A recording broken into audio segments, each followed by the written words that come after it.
ग्राइंडरच्या सहाय्याने ब्लेडला धार लावत असताना डोळ्यांच्या सुरक्षेसाठी गॉगलचा वापर जरूर करावा. धार लावण्यासाठी चांगल्या कंपनीच्या ग्राइंडरचा उपयोग करा. धार लावण्यासाठी जाड ग्राइंडिंग व्हीलचा वापर करावा. कटिंगसाठी वापरले जाणारे पातळ ग्राइंडिंग व्हील धार लावण्यासाठी वापरू नये.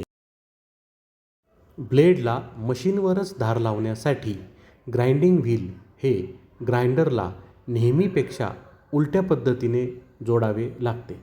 व्हिडिओत दाखवल्याप्रमाणे उलट्या पद्धतीने ग्राइंडिंग व्हील ग्राइंडरला बसवून ते योग्य पद्धतीने टाईट करावे.